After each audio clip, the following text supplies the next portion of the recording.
Hello বন্ধুরা, কিতা করো? ওই দেখো বাজারে গেছি, বাজার থেকে রৌ মাছ আনছি। রৌ মাছ আনিয়া এখন রান্না, মাছটা বাজি লিলাম। মাছটা বাজিয়া আর কিতা কইতাম বন্ধুরা, মানে অত দুঃখটা কইতাম নি, তোমরা ভিডিওটা স্কিপ করিও না, বুঝছো নি?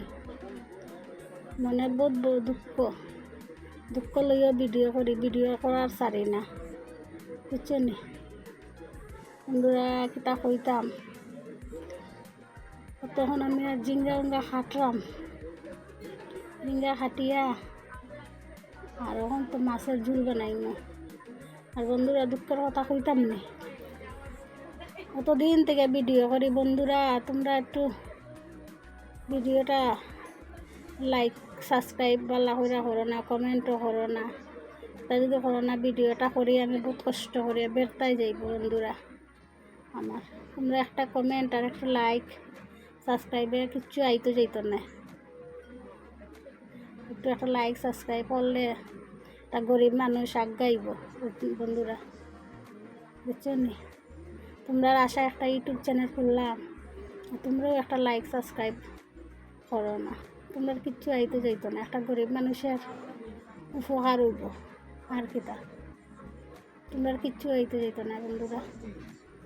ভিডিওটা ভালো করে শেয়ার করিও, ভিডিওটা একটু সাবস্ক্রাইব করিও। তো পেঁয়াজ যখন দিলাম, সম্বাস দিয়ে জিঙ্গা আলু যে খারসি, পেঁয়াজটা তো বাজা হয়ে গেছে।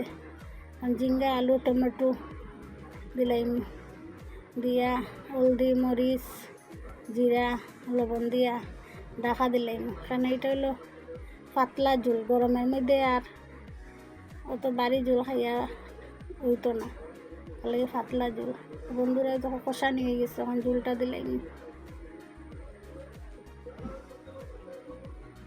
দিলাম, আগেও বানাইছি, এক তরকারি বানাইয়া রাখছি, তো সবটা তো আর দেখানি যায় না। ঘরের মধ্যে একলাতে খাওয়া সপ্তাহ করতাম, তারপর ওটা করিও ভিডিও করি।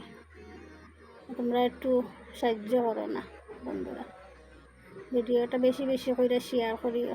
একটা গরিব মানুষরে আগে আগাইয়া নিলে আমরা উপকার হইব বন্ধুরা। তোমরা দ্বারাই ইউটিউব চ্যানেল খুলছি, তোমরা যদি দেখো না, আমার খোলা